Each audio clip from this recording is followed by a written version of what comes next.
بسم اللہ الرحمن الرحیم۔ بڑے پتہ کی بات بتانے لگا ہوں، غور سے سنیے۔ آج تک کوئی دینی تحریک کیوں کامیاب نہیں ہوئی یا کیوں کامیاب نہیں ہو رہی ہے؟ اس کی بنیادی وجہ یہ ہے کہ ایمان خالص کو بنیاد نہیں بنایا گیا ہے، اور ایمان خالص کے جو تقاضے ہیں یا جو اصول ہیں ان پر قائم نہیں رہا گیا ہے، کمپرومائز کر لیا گیا ہے،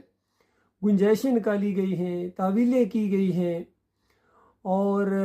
دنیاوی مفادات کی طرف دیکھا گیا ہے، اور ایمان خالص اور آخرت پیچھے کر دیا گیا ہے۔ کوئی جماعت ہو، وہ شرک کو ساتھ لے کے چلتے ہیں، یا تھوڑا سا دباؤ آتا ہے پھر اپنے اصول بدلی کر دیتے ہیں، یا تھوڑی سی کامیابی کی طرف جاتے ہیں پھر اس جمہوریت کے اندر کود پڑتے ہیں، اس مشرکانہ سسٹم کے اندر آ جاتے ہیں، یا یہ جو ہمارے سیاسی لوگ دین کا نام لیتے ہیں، یہ خالص اپنی دنیا کے مفادات کے لیے دین کا نام لیتے ہیں اور سمجھتے ہیں کہ یہ جہاد کر رہے ہیں۔ وہ جہاد یہ نہیں ہوتا ہے کہ آپ وطن کے لیے لڑیں تو جہاد ہے۔ وطن کے لیے تو بے شمار لیڈر لڑتے رہے ہیں، پوری دنیا کے اندر کتنی تحریکیں اٹھی ہیں، انہوں نے آزادی حاصل کی ہے، اپنی قوم کے لیے بڑا کام کیا ہے۔ گاندھی نے تھوڑا کام کیا تھا یا دوسرے اور لوگوں نے کیا تھا خالص دنیا کی خاطر؟ لیکن مسئلہ یہ ہے کہ جو اللہ کی خاطر کام کرے، یہ انبیاء نے کیا ہے۔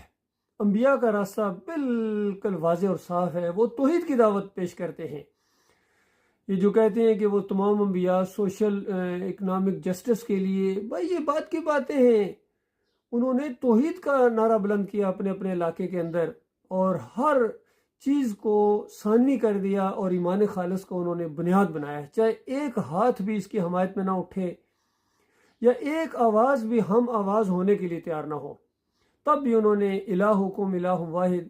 لا الہ الا هو الرحمن الرحیم، یہ کہ تمہارا معبود، تمہارا اللہ، تمہارا داتا دستگیر مشکل کشا ایک اللہ ہے، اس کے علاوہ کوئی اور نہیں ہے جس کے سامنے تم سجدے کرو، رکوع کرو، پکارو، توکل کرو، بھروسہ کرو، نظر و نیازیں کرو، واسطے وسیلے دو، کسی اور کے نہیں۔ تمہارا اپنا مالک ہے، تمہارا رب ہے، تمہارا کریٹر ہے۔ اس نے پوری کائنات اسی ایک مقصد کے لیے بنائی ہے کہ کون اس بات کو مانتا ہے اور کون اس بات کو نہیں مانتا ہے۔ جو بھی اس بات کو مانے گا وہ اللہ کا پیارا ہے، اللہ کا مقرب ہے،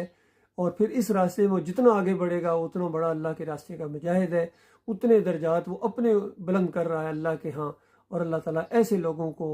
بہت زیادہ نوازے گا۔ اور جو یہ کام نہیں کریں گے یا اس کو غیر ضروری سمجھیں گے یا اس کے راستے میں رکاوٹیں بنیں گے، ان کو وہ